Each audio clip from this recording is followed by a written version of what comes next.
आप देख रहे हैं इंडिया टाउन न्यूज, भारत की बात। नमस्कार, आप देख रहे हैं इंडिया टाउन न्यूज और मैं हूं आपके साथ आस्था सिंह। स्वागत है आपका हमारे खास बुलेटिन खबरें राजनांदगांव में, जहां हम आपको राजनांदगांव की महत्वपूर्ण खबरों से रूबरू कराएंगे। तो चलिए बुलेटिन की शुरुआत करते हैं, लेकिन उससे पहले एक नजर डालते हैं आज की हेडलाइंस पर।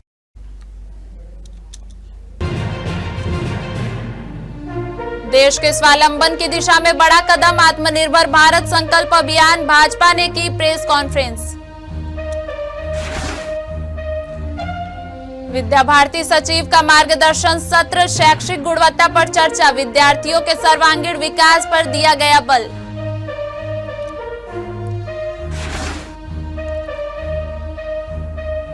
केसी जैन को मिला बैरिस्टर ठाकुर छेदीलाल सम्मान, उपराष्ट्रपति ने किया सम्मानित, महापौर समेत अन्य पार्षदों ने दी बधाई।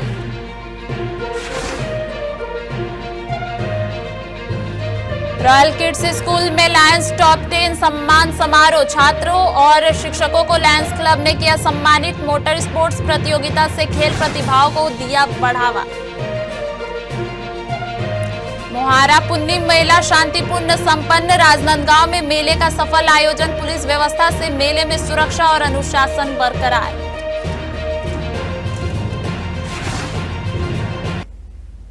अब चलिए खबरों का रुख करते हैं। राष्ट्रगीत वंदे मातरम की रचना को 150 वर्ष पूरे होने के उपलक्ष्य में जिला कलेक्टर कार्यालय खैरागढ़ के सभागार में जिला स्तरीय कार्यक्रम आयोजित किया गया।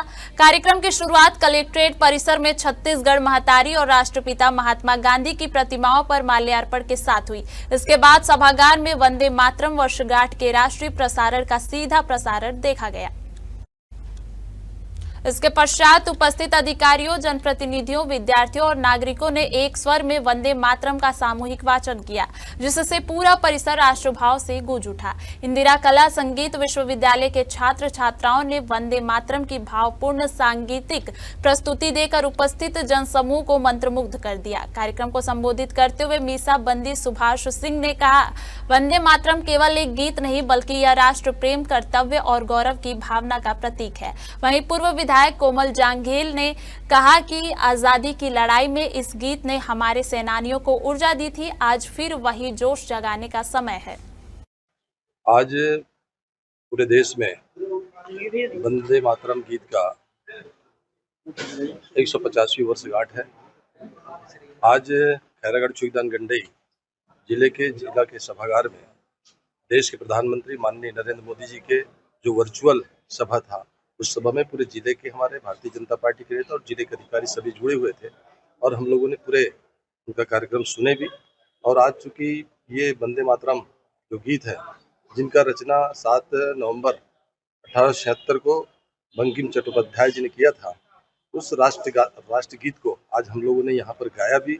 और चूंकि आज जो हमें संदेश मिला है देश के प्रधानमंत्री के द्वारा कि हमको राष्ट्र हित में, राष्ट्र सेवा में और राष्ट्र भाव से हमको इस देश में इस वंदे मातरम गीत को अपने जीवन में जोड़कर गीत को गाएंगे और निश्चित तौर से देश के लिए हम लोग सदा सेवा के लिए तत्पर रहेंगे। कि 150वीं वर्षगांठ के उपलक्ष्य में आज वंदे मातरम के मेमोराइजेशन के लिए एक आज कार्यक्रम हम लोगों ने यहाँ पर जिला कार्यालय के सभागार में रखा था, जिसमें कि सभी माननीय पदाधिकारीगण आज यहाँ पर उपस्थित हुए और पूर्ण रूप से जो वंदे मातरम का गीत था उसका भी आज गायन हुआ है। और सभी लोगों ने वंदे मातरम के तहत अपने मातृभूमि को अक्षुण्ण बनाए रखने के लिए और अपने कार्यों को मातृभूमि के प्रति समर्पित करने के लिए एक संकल्प भी लिया है। मुझे लगता है कि इस संकल्प से हमारी भावना में और हमारे कार्यों में आगे और सुधार आएगा और वंदे मातरम का जो एहसास है वो आज के दौर में प्रासंगिक बनाने के लिए इस कार्यक्रम का आयोजन किया गया था और सफल रूप से इस कार्यक्रम का समापन और संपन्नता हुई है। चूरिया विकास खंड के ग्राम केशाल में आयोजित एक दिवसीय सब जूनियर बालक बालिका खो खो प्रतियोगिता का आयोजन हर्षोल्लास के साथ संपन्न हुआ। इस अवसर पर खुज्जी विधानसभा क्षेत्र के विधायक भोलाराम साहू मुख्य अतिथि के रूप में उपस्थित रहे। कार्यक्रम के दौरान विधायक ने प्रतिभागियों एवं ग्रामवासियों को खेल प्रतियोगिता के सफल आयोजन के लिए बधाई और शुभकामनाएं दी। उन्होंने अपने उद्बोधन में कहा कि खेल जीवन का अभिन्न हिस्सा है जो शारीरिक स्वास्थ्य, आत्मविश्वास और अनुशासन को मजबूत बनाता है। इसके अलावा उन्होंने प्रतिभागी खिलाड़ियों से भेंट कर उनका उत्साहवर्धन भी किया और ग्रामवासियों के आत्मीय स्वागत के लिए आभार व्यक्त किया। वनांचल क्षेत्र के ग्राम आदिवासी बाहुल्य ग्राम बूचा टोला के सखी डांस ग्रुप ने अपनी नयनाभिराम और मनमोहक लोक नृत्य प्रस्तुति से नागपुर में आयोजित राष्ट्रीय स्तर की लोक नृत्य प्रतियोगिता में विजेता बनकर क्षेत्र का नाम रोशन किया। कम समय में कठिन अभ्यास और समर्पण के दम पर इन आदिवासी कलाकारों ने यह सिद्ध कर दिया कि ग्रामीण एवं वनांचल क्षेत्रों में प्रतिभा की कोई कमी नहीं है, बस जरूरत है सही मंच और मार्गदर्शन की। Gulmohar human welfare organisation, ministry of culture, Bharat सरकार, नई दिल्ली द्वारा नागपुर में आयोजित इस प्रतियोगिता में सखी डांस ग्रुप ने उत्कृष्ट प्रदर्शन कर प्रथम स्थान प्राप्त किया। बता दें कि ग्रुप के कोरियोग्राफर जीनू राम पीहू वर्मा, जो इंदिरा कला संगीत विश्वविद्यालय खैरागढ़ के छात्र हैं, इन कलाकारों को लोक नृत्य का प्रशिक्षण देते हैं। सिर्फ नागपुर ही नहीं बल्कि महज 8 दिनों के भीतर इस डांस ग्रुप ने छुरिया विकास खंड के गोपालपुर और सेन डोंगर समेत कुल 43 जगहों पर प्रतियोगिताओं में भाग लेकर 21 स्थानों पर प्रथम, 8 स्थानों पर द्वितीय, 9 स्थानों पर तृतीय और 5 स्थानों पर चतुर्थ स्थान प्राप्त किया है। यह उपलब्धि न सिर्फ गर्व का विषय है बल्कि क्षेत्र के बच्चों के लिए प्रेरणा का स्रोत भी बनी है। खैरागढ़ के प्रेम कुमार सरस्वती शिशु उच्चतर माध्यमिक विद्यालय में विद्या भारती के प्रादेशिक सचिव लक्ष्मण राव के आगमन पर एक विशेष मार्गदर्शन सत्र का आयोजन किया गया। इस सत्र का विषय शैक्षिक गुणवत्ता एवं सप्त शक्ति संगम रहा, जिसमें शिक्षा की गुणवत्ता, भारतीय मूल्य आधारित शिक्षण एवं विद्यार्थी के सर्वांगीण विकास पर विस्तार से चर्चा की गई।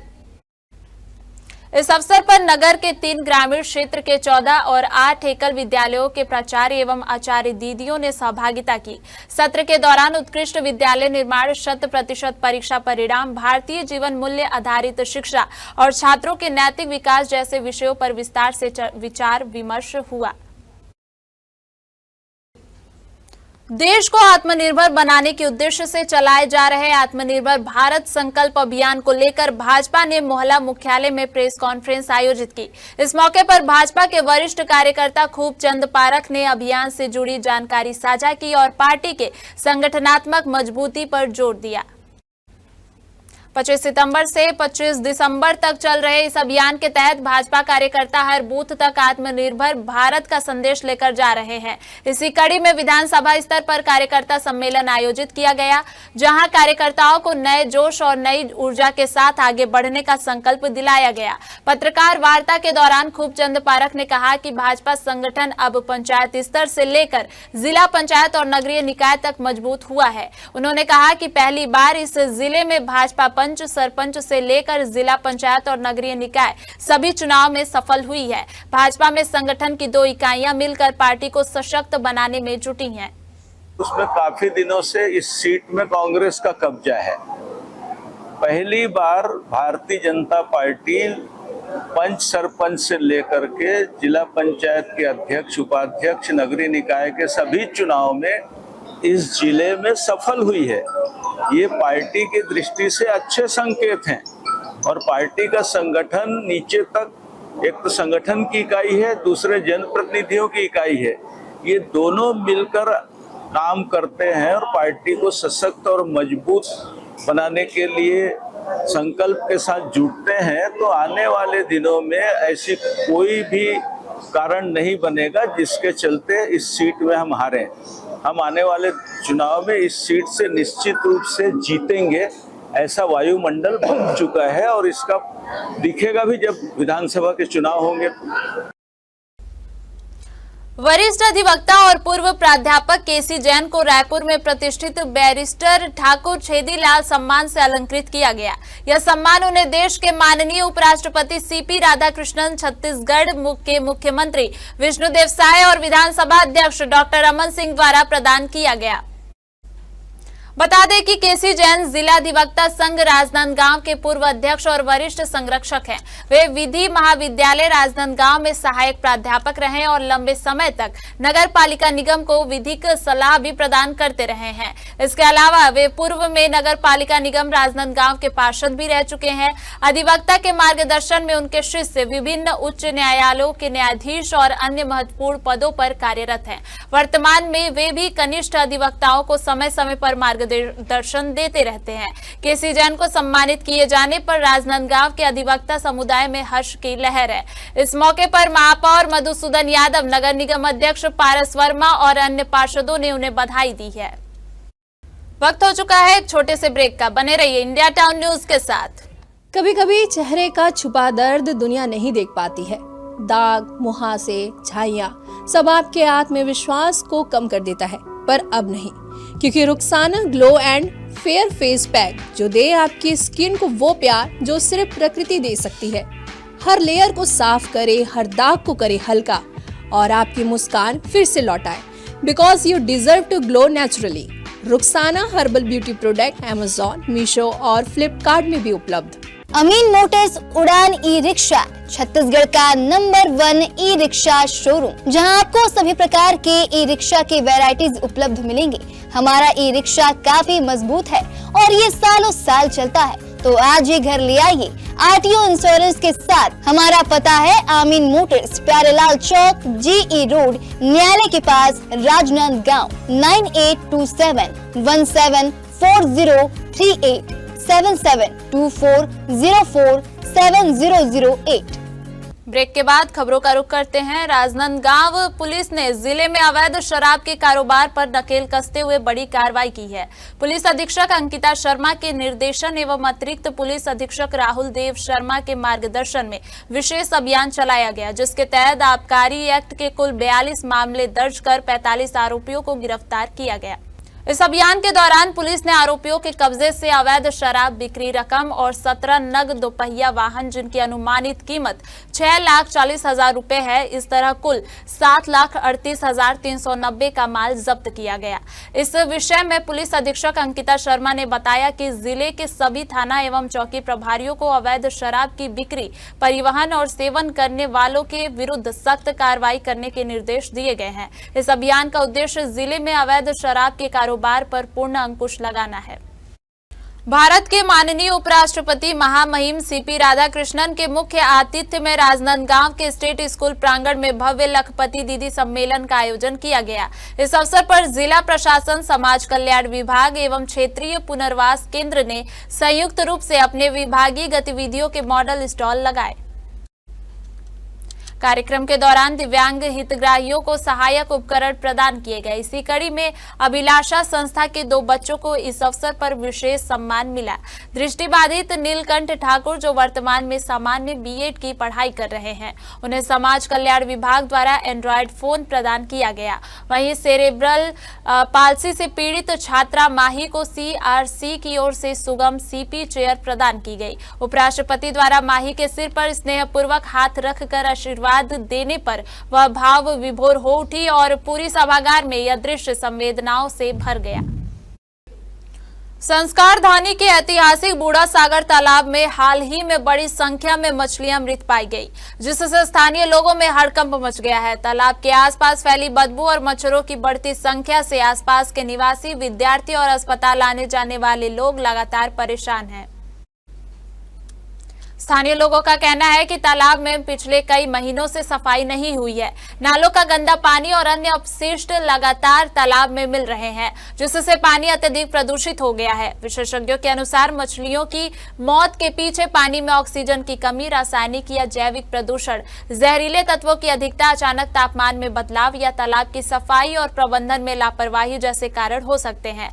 तालाब के पास रहने वाले लोगों ने नगर निगम और पर्यावरण विभाग से तुरंत जल परीक्षण और सफाई अभियान शुरू करने की मांग की। उन्होंने कहा कि सड़ती मछलियों की बदबू और मच्छरों के कारण स्वास्थ्य संबंधी खतरे बढ़ रहे हैं। वहीं पर्यावरण प्रेमियों ने भी प्रशासन से तालाब की स्वच्छता और पारिस्थितिक संतुलन बहाल करने की अपील की है। नगर की कुलदेवी शीतला माता से लगा हुआ बूढ़ा सागर का एक ऐतिहासिक महत्व है और एक समय ये यहाँ का एक जीवन रेखा था, बूढ़ा सागर और रानी सागर। वर्तमान में बहुत ही दयनीय स्थिति है, जहाँ हम शीतला माता को एक पर्यटन के रूप में जो सरकार के द्वारा घोषणा की गई है, ऐसी स्थिति में लगा हुआ सरोवर की सुरक्षा और देखभाल नितांत आवश्यकता शासन की है। पर ये देखा जा रहा है कि करोड़ों रुपए खर्च करने के बावजूद सौंदर्यीकरण दूर की बात है, वहाँ जल जो है इतना प्रदूषित हो चुका है कि जो जलचर है, मछलियां हैं, वो मर रही हैं। किसी का ध्यान नहीं जा रहा है। यह सिर्फ जलचर के लिए नहीं, वरन मानव स्वास्थ्य के लिए भी संकट में है। राजनांदगांव की थाना बसंतपुर क्षेत्रांतर्गत शिवनाथ नदी के तट पर आयोजित कार्तिक मोहारा पुन्नी मेला 3 दिनों तक शांति और सौहार्द के वातावरण में संपन्न हुआ। पुलिस प्रशासन की सक्रियता और प्रभावी ट्रैफिक प्रबंधन के कारण मेले में शामिल श्रद्धालु और दर्शक पूरी तरह सुरक्षित महसूस कर सके। पुलिस अधीक्षक अंकित शर्मा के कुशल निर्देशन और अधीक्षक राहुल देव शर्मा के मार्गदर्शन में मेले की सुरक्षा व्यवस्था प्रभावी ढंग से लागू की गई। वहीं थाना प्रभारी एमन साहू ने मेला स्थल, स्नान घाट और प्रमुख चौक चौराहों पर 100 पुलिस कर्मियों के 2 पालियों में तैनाती कर सुरक्षा एवं यातायात व्यवस्था को सुचारू रूप से संचालित किया, जिसके तहत दूर दूर से आए श्रद्धालुओं ने शांति, अनुशासन और आनंद के साथ कार्तिक पूर्णिमा स्नान एवं मेले का आनंद लिया। राजनांदगांव के रॉयल किड्स स्कूल में लायंस क्लब द्वारा सेवा की राह में थीम के अंतर्गत विगत 25 वर्षों से आयोजित लायंस टॉप 10 सम्मान समारोह का आयोजन किया गया। इस अवसर पर स्कूल के छात्र छात्राओं के साथ साथ उनके शिक्षकों को भी सम्मानित किया गया। कार्यक्रम में बताया गया कि इस सम्मान के माध्यम से साल भर उत्कृष्ट प्रदर्शन करने वाले छात्राओं को पढ़ाई और अन्य गतिविधियों में उनकी मेहनत के लिए सराहा जाता है। रॉयल किड्स स्कूल के बच्चों ने इस वर्ष भी उत्कृष्ट प्रदर्शन किया, जिसके लिए उन्हें लायंस क्लब द्वारा सम्मानित किया गया। इस अवसर पर लायंस क्लब सदस्य अमित खंडेलवाल ने जानकारी दी कि छत्तीसगढ़ मोटर स्पोर्ट्स एसोसिएशन द्वारा राजधानी के बूढ़ापारा स्थित आउटडोर स्टेडियम में national super cross bike racing प्रतियोगिता का आयोजन 8 और 9 नवंबर को किया जाएगा। अमित खंडेलवाल ने बताया कि यह प्रतियोगिता मोटर स्पोर्ट्स प्रेमियों के लिए एक रोमांचक अनुभव साबित होगी और इस क्षेत्र में खेल प्रतिभाओं को आगे बढ़ावा देने का भी अवसर प्रदान करेगी। देखिए, सर्वप्रथम तो मैं राजनांदगांव संस्कारधानी नगरी में हमारा जो लायंस क्लब राजनांदगांव सिटी का एक थीम है सेवा की राह में, उसके अंतर्गत यहाँ विगत 25 वर्षों से लायंस टॉप 10 जो प्रतिभावान बच्चे होते हैं उनको लायंस टॉप 10 का अवार्ड दिया जाता है। उसी के साथ विजय पांडे जी की स्मृति में भी शिक्षकों का सम्मान का कार्यक्रम शुरू किया गया है। वह भी निरंतर अभी लगभग 4 महीनों से यह शिक्षक दिवस के सम्मान की जो शुरुआत हुई है विजय पांडे जी की स्मृति में आदरणीय हमारी शारदा दीदी के द्वारा की गई है और लायंस टॉप 10 का जो अवार्ड दिया जाता है वो सुनील बरड़िया जी की माता जी की स्मृति है, उसमें दिया जाता है। उसी के साथ ही यहाँ पर अभी लायंस क्लब राजनांदगांव छत्तीसगढ़ में रोड सेफ्टी का कार्यक्रम आयोजित किया जा रहा है, जो कि 28 अक्टूबर से 7 नवंबर तक रखा गया था। उसके अंतर्गत यहाँ पर हमारे बीच में यातायात प्रभारी राजनांदगांव के श्री नवरत्न कश्यप जी भी आए। उन्होंने बच्चों को रोड सेफ्टी के संबंध में बहुत सी जानकारी दी और सभी हमारे लायंस मेंबर यहाँ पर आज उपस्थित हुए हैं। यह आयोजन निरंतर चलता है, हर महीने प्रति कोई ना कोई स्कूल में लायंस टॉप 10 का आयोजन किया जाता है। पुलिस अधीक्षक एसपी के नेतृत्व में राजनांदगांव पुलिस अधीक्षक कार्यालय में जनसंवाद का कार्यक्रम आयोजित किया गया, जिसमें पुलिस कर्मियों ने अपनी फरियाद और समस्याएं साझा की। कार्यक्रम में उपस्थित पुलिस कर्मियों ने मुख्य रूप से ट्रांसफर, क्वार्टर, अलॉटमेंट, छुट्टियों और अन्य सेवा संबंधित मुद्दों पर अपनी बात एसपी के समक्ष रखी। पुलिस अधीक्षक ने सभी की बात ध्यानपूर्वक सुनी और संबंधित समस्याओं के समाधान के लिए उचित कार्रवाई का आश्वासन दिया। इस मौके पर एसपी ने कहा कि पुलिस विभाग में कर्मचारी कल्याण और समस्याओं का समाधान प्राथमिकता है और ऐसे संवाद लगातार होते रहेंगे ताकि सभी कर्मचारियों की समस्याओं को शीघ्रता से सुना और हल किया जा सके। ऐसा निर्धारित किया गया है कि प्रत्येक शुक्रवार को 11 बजे पुलिस वाले कर्मचारी जिनकी जो भी गुजारिश होती है या उनके परिवार वाले वो निर्धारित समय पे आके हमारे समक्ष प्रस्तुत हो सकते हैं और उनके जो भी गुजारिश होगी उसका निराकरण किया जाएगा। इसके पीछे सोच ये थी कि जो थाने के कार्य भी उसमें प्रभावित ना हो, ताकि प्रार्थियों को भी बहुत ज़्यादा वेट ना करना पड़े अगर कभी विवेचक या कहीं बाहर है तो। और जब भी पुलिस वाले अपने पुलिस अधीक्षक से मिलना चाहें तो वो सही टाइम पे उनके लिए अवेलेबल हो, इसलिए प्रत्येक शुक्रवार को 11 o'clock यहाँ पे जो भी है वो पेश हो सकते हैं। ज्यादातर किस तरह की फरियाद देखने मिल रही, क्योंकि आप विभिन्न तरह की उसमें फरियादें होती हैं, कुछ तो ट्रांसफर्स को लेकर के होते हैं, कुछ छुट्टियों को लेकर के होते हैं, कुछ और अपनी छोटी मोटी समस्या को लेके होते हैं, हाउस अलॉटमेंट को लेके होते हैं, तो इसी प्रकार की कोई समस्या देखने को आती है। हमारे खास बुलेटिन खबरें राजनांदगांव में फिलहाल इतना ही। देश प्रदेश की तमाम खबरों से अपडेट रहने के लिए बने रहिए इंडिया टाउन न्यूज के साथ। नमस्कार। आप देख रहे हैं इंडिया टाउन न्यूज, भारत की बात।